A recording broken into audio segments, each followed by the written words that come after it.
Halo teman-teman, kembali lagi bersama saya Agus. Kali ini saya akan ngejelasin tentang kunci sukses di industri hospitality. Nah, pasti teman-teman taunya kunci sukses di industri hospitality adalah dengan pelayanan yang ramah. Tetapi itu cuma salah satu kunci. Kali ini saya akan menjelaskan tentang kunci lainnya, yaitu pembelian dalam industri hospitality. Loh, kok pembelian itu masuk salah satu kunci ya? Oke, daripada kalian bingung, lebih baik kalian simak video ini, terus kalian ingat baik-baik ya. Biar usaha kalian nanti di bidang industri hospitality bisa menghasilkan cuan, terus usaha kalian jadi makin keren. Pokoknya mantap dah. Oke, disimak ya. Oke, kita langsung masuk aja yang ke pertama. Jadi, pembahasan pertama kita yaitu tentang pembelian yang efisien di industri hospitality. Apa sih pembelian yang efisien itu? Sederhananya itu gini, ini adalah cara kita beli barang atau jasa dengan harga optimal tanpa kompromi pada kualitasnya. Kenapa sih ini penting banget gitu? Pertama, kita bisa ngurangin biaya operasional. Terus yang kedua, kualitas layanan itu tetap terjaga karena bahan yang kita gunakan itu selalu bahan yang terbaik meskipun harganya nggak mahal. Nah, terus langkah simpelnya itu gimana? Oke, kita mulai dari yang pertama ya. Yang pertama itu adalah identifikasi kebutuhan biar nggak overbuying. Nah, itu yang pertama. Yang kedua adalah bandingkan vendor untuk dapat harga yang terbaik dengan kualitas yang terbaik juga. Terus yang ketiga, gunakan sistem digital untuk kelola stok secara efisien. Sebagai contoh nih, sebuah hotel XYZ berhasil turning biaya operasionalnya sampai ke 20%. Itu mereka berhasil turunin itu dengan cara apa? Ya, cara yang tadi itu. Mereka melakukan identifikasi, nggak ngelakukan pembelian secara boros, terus mereka bandingin vendor dengan harga-harga yang bagus. Kemudian mereka gunakan sistem digital juga. Dengan itu mereka bisa turunin biaya operasional sampai 20%. Nah, kesimpulannya yaitu pembelian efisien itu adalah kunci untuk meningkatkan sebuah layanan yang stabil. Terus dia tetap hemat dan juga para pelanggan tetap merasa dilayani gitu. Oke, setelah kita tahu nih kalau pembelian yang efisien itu benar-benar bagus banget, pasti kalian bertanya-tanya nih, gimana cara untuk memastikan barang yang dibeli itu sudah cukup dan gak berlebihan.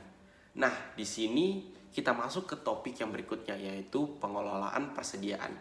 Setelah pembelian efisien, langkah berikutnya adalah pengelolaan persediaan. Ini penting banget supaya barang yang kita beli nggak numpuk-numpuk terus atau malah habis di saat yang penting gitu. Manfaatnya tuh apa sebenarnya? Nah, manfaatnya adalah kita mengurangi limbah dengan manajemen stok yang baik. Terus kita bisa hemat biaya operasional, jaga kualitas layanan tetap konsisten. Strateginya gimana? Nah, strateginya itu kita pakai sistem manajemen persediaan otomatis untuk cek stok secara real time. Kemudian kita terapkan metode FIFO untuk barang yang gampang expired. Jadi kita barang yang pertama masuk itu adalah barang yang kita pakai juga. Kemudian kita audit stok secara rutin biar data kita selalu akurat. Nah, saya kasih contoh nih. Sebuah restoran ABC, misalnya restoran ABC gitu, berhasil kurangi food waste mereka sampai 30% setelah menerapkan sistem ini. Nah, dari sini kesimpulannya adalah kita bisa tahu bahwa pengelolaan persediaan yang baik itu memastikan kita selalu siap melayani pelanggan secara maksimal. Selanjutnya adalah kita kan udah tahu nih untuk bahas cara beli barang dengan efisien, terus cara ngelolahnya. Tapi gimana kalau semua proses itu bisa dilakukan lebih cepat dan lebih mudah gitu? Nah, kalian pasti bingung kan ya? Jadi kita bahas aja langsung nih. Kita masuk ke topiknya, yaitu digitalisasi dalam proses pembelian. Nah, ini seru nih pakai digital. Digitalisasi itu bikin proses pembelian jadi lebih efisien. Jadi yang udah efisien banget jadi lebih efisien. Contohnya dengan e-procurement. Nah, ini kita bisa memesan barang lebih cepat, terus transparan, dan juga hemat biaya.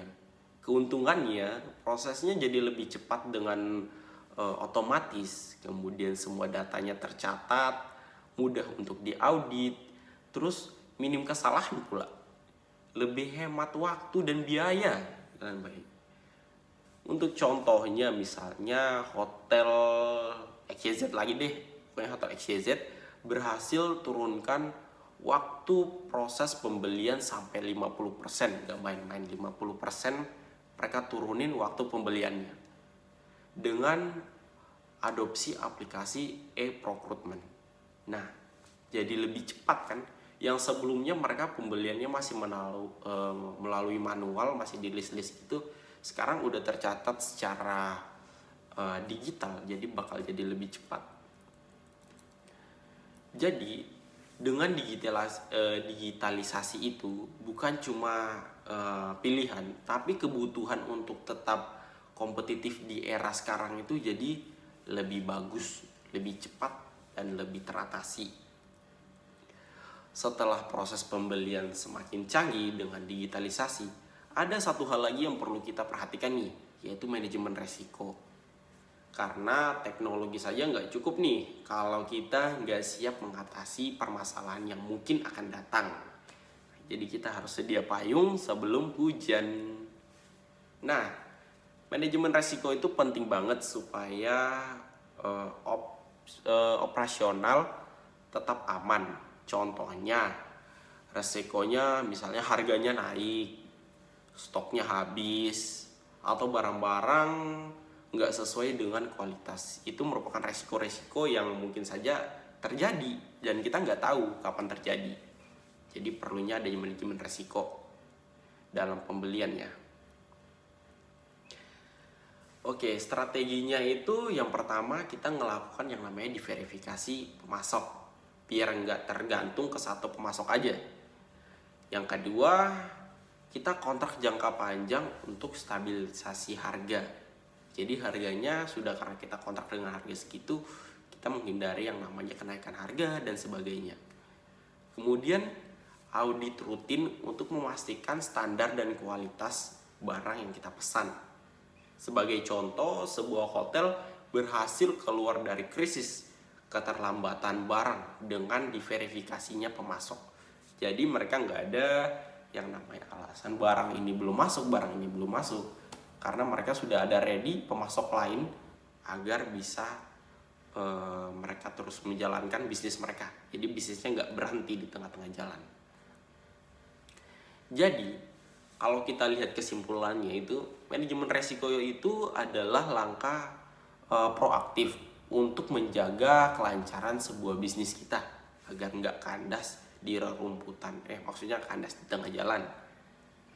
Selanjutnya, kan kita udah tahu nih, resiko sudah dikelola. Tapi gimana dengan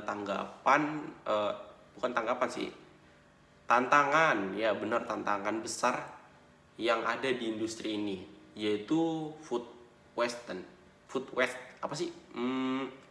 Pemborosan makanan gitu ya. Jadi kita bahas cara untuk mengurangi pemborosan dengan strategi pembelian yang lebih cerdas.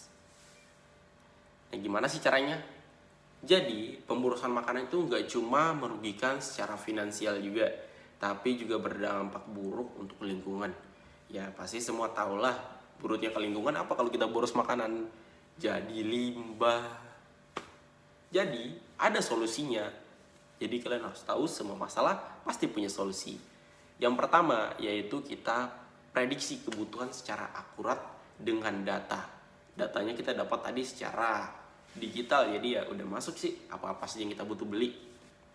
Kemudian yang kedua adalah pilih pemasok lokal untuk barang segar dan hemat. Jadi kalau barangnya segar itu gak gampang busuk gitu ya. Apalagi kalau barangnya segar kita simpannya juga bagus gitu. Terus kita pakai sistem inventarisasi secara real time biar stoknya selalu on point. Gak ada stok yang berlebihan, gak ada stok yang kekurangan. Seperti itu. Untuk contoh misalnya nih, restoran ABC berhasil menurunkan pemborosan makanan sampai 30% setelah menggunakan sistem ini. Jadi, dengan menggunakan sistem itu, kesimpulannya kita mengurangi pemborosan makanan, terus itu merupakan langkah strategis untuk bisnis dan lingkungan. Jadi kita sudah menyayangi lingkungan, kita sayangi bisnis kita juga. Gitu. Kalau kita jalani bisnis, kita harus ingat dampaknya terhadap lingkungan dan masyarakat. Nah, dari bahan makanan, sekarang kita masuk ke bagian teknologi seperti e-procurement. Bisa bikin pembeli lebih efisien. Ini kita bahasnya akan di hotel ya. Jadi, dengan e-procurement bisa bikin pembelian lebih efisien di hotel. Jadi, e-procurement ini adalah sistem digital untuk pembelian barang dan jasa. Manfaatnya jelas, itu untuk menghemat biaya, menghemat waktu, dan transparansi penuh. Terus langkah implementasinya apa?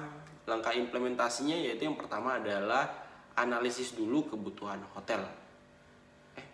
Analisis kebutuhan hotel. Kemudian pemilihan platform e-procurement yang sesuai. Kemudian kita latih staff untuk menggunakan sistem ini. Jangan cuma kita yang tahu, ntar repot. Sebagai contoh, sebuah hotel berhasil menurunkan biaya pengadaan sebesar 20% setelah menerapkan sistem ini. Nah, kalau kita lihat kesimpulannya itu, e-procurement adalah sebuah investasi penting untuk tetap kompetitif di era digital. Jadi semakin naiknya era digital, kita harus bisa mengikuti perubahannya. Jangan mau tertinggal terus ya. Nah, ini yang terakhir nih, yang ketujuh. Nggak sadar ya, nggak sebut angkanya juga tadi ya. Yang terakhir itu adalah semua yang kita udah lewati ini itu nggak terlepas dari tren. Ya benar. Jadi semua langkah ini kita harus sesuaikan dengan tren pasar. Jadi gimana cara kita bahas bagaimana memahami tren pasar. Terus kita juga harus membuat keputusan pembelian yang lebih cerdas lagi. Kalau bisa lebih cerdas lagi, itu lebih bagus. Jadi tren pasar itu seperti sebuah kompas bisnis untuk kita. Misalnya tren terkait kesehatan, konsumen suka opsi sehat, jadi kita hidangkan makanan-makanan yang sehat untuk mereka. Jadi mungkin benda-benda makanan-makanan yang fresh, sayuran atau daging-daging yang tidak membuat sakit seperti mungkin kolesterol atau apa gitu, kita kurangi. Kemudian keberlanjutan. Jadi bisnis yang ramah lingkungan itu semakin diminati gitu. Karena ya kalau kita lihat banyak sekali udah ada sampah-sampah plastik yang buat ya kita terganggu banget. Dan itu para pembeli juga yang terkadang kurang nikmati itu. Kayak itu merusak lingkungan banget bro gitu. Selanjutnya ada produk lokal, yaitu kita mendukung ekonomi lokal itu biar naik daun. Nah contohnya nih, ini contohnya kita ambil dari McDonald's saja karena itu yang terlintas dan ada di materi juga, lebih gampang didapat. Jadi McDonald's datang ke Indonesia itu itu mereka sukses dengan menu lokal seperti nasi uduk McDonald's. Mereka paham apa yang pasar inginkan dan menyesuaikan strategi mereka. Seandainya kalau mereka bawa makanan barat ke sini dan nggak sesuai dengan lidah Indonesia, otomatis ya mereka susah juga untuk bisa bersaing dengan brand-brand lain yang sudah menyesuaikan dengan tren-trennya di daerah masing-masing. Kemudian mereka juga berhasil menggunakan media sosial untuk menarik pelanggan, terus membuat sebuah website atau aplikasi khusus untuk yang wilayah Indonesia biar mempermudah. Jadi kita bisa ambil kesimpulan bahwa dengan memahami tren pasar itu bisa menjadi kunci untuk membuat kepuasan pembelian yang relevan dan kompetitif. Jadi gitu, disimak, ingat. Jadi tadi itu kita udah bahas 7 ya. Yang pertama itu kita udah bahas peran pembelian efisien dalam menjaga kualitas layanan di industri hospitality. Kita juga udah membahas pengelolaan persediaan dalam industri hospitality. Terus kita juga udah bahas pengaruh digitalisasi terhadap proses pembelian dalam industri hospitality juga. Kemudian kita juga udah bahas manajemen resiko dalam pembelian untuk industri hospitality.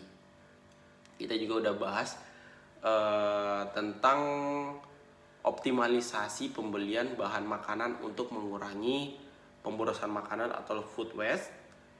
Kemudian kita juga udah bahas pemanfaatan sistem e-procurement untuk meningkatkan efisiensi pembelian di hotel. Kemudian kita juga udah bahas yang terakhir tadi adalah pengaruh tren pasar terhadap keputusan pembelian di industri hospitality. Kayaknya itu semua udah saya sampaikan dan saya rasa itu udah cukup ya.